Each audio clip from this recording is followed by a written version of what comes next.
Hi all, నమస్తే, welcome back to my channel. ఈరోజు నేను ఒక ఇంట్రెస్టింగ్ రెసిపీ అనే కన్నా స్పెషల్ రెసిపీతో వచ్చాను. ఎప్పుడు వండుకున్న కీర్ స్పెషలే కదండి మరి. సో ఆ స్పెషల్ రెసిపీ ఎలా చేయాలో చూసేద్దాం. ఫస్ట్ మనం రెసిపీకి బాదం, డేట్స్, ఇంకా బ్లాక్ కిస్మిస్ కావాలి. బ్లాక్ కిస్మిస్ అనేది ఆప్షనల్, సో దాన్ని మనం ఆప్షనల్ అని పిలుచుకుందాం. ఇక్కడ నుంచి ఒక ముద్దు పేరండి, బాగుంది కదా. వీటిని ఒక 2 hours కానీ 3 hours కానీ నానబెట్టుకోండి, మీకున్న టైం పట్టించి. ఎక్కువ ఏం నానబెట్టుకోకర్లేదు. ఓకే, ఫస్ట్ మనం డేట్స్ ఇంకా పీల్ చేసుకున్న బాదం ఇంకా ఆప్షనల్ వేసి మంచిగా పేస్ట్ చేయాలి. నెక్స్ట్ మనం అందులో కొన్ని క్యాష్యూ ఇంకా యాలకుల పొడి లేదు కాబట్టి నేను యాలకులు వేసిన. మీ దగ్గర యాలకుల పొడి ఉంటే మిక్సీలో ఇప్పుడు యాలకులు వేయక్కర్లేదు. ఓకే, 2 యాలకులు చాలు. చూసారా, నేను అక్కడ నా గోరింటకు చూపిస్తున్నాను, ఎంత షో ఆఫ్ చేస్తున్నానో.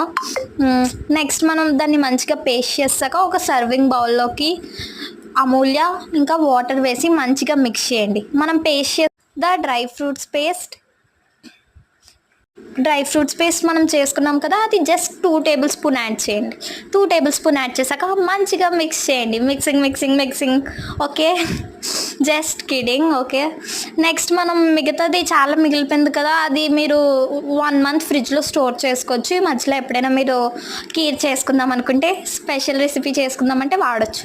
ఓకేనా, బాయిల్ అవుతున్న మిల్క్లోకి మనం మిక్స్ చేసి పెట్టుకున్న ఆ పేస్ట్ని మంచిగా వేసుకున్నా చెడ్డగా వేసినా పర్లేదు, కానీ వేయండి ఏదో ఒకటి మిల్క్లో. ఓకే, ఎక్కువ జోక్స్ అయిపోవు కదా, సో సీరియస్. నెక్స్ట్ మనం డ్రై ఫ్రూట్స్ని మంచిగా వేపుకోవాలి. నేతిలో వేపుకోండి. స్మెల్ వస్తుంది, సూపర్ అబ్బా smell. Next the star of the recipe అంటున్నాను. ఏంటనుకుంటున్నారా, కీర్. మరి ఏంటి మన స్పెషల్ రెసిపీకి కావాల్సిన స్టార్ ఏంటో తెలుసు కదా, సేమియా. ఆ సేమియాని కూడా మంచిగా గీ రోస్ట్ చేయండి. సో దాన్ని మనం బాయిల్ అవుతున్న మిల్క్లో యాడ్ చేయండి. చాలా బాగుంటుంది, చాలా యమ్మీ. ఓకే, స్మెల్ వస్తుంది గైస్, సూపర్, తినేయాలనిపిస్తుంది. సో దాన్ని ఇంకా 3 minutes కుక్ చేయాలి. అంతవరకు మనం ఆగలేకపోతున్నాం, ఏదో ఒకటి కడుపులో పడాలి కదా. సో మనం తాండ్రి తినబోతున్నాం. ఆ తాండ్రి సంథింగ్ ఏదో తాండ్రి, నాకు తెలియదు దాని పేరు కూడా అంతగా, కాకపోతే ప్రతి సమ్మర్కి తింటున్నాం.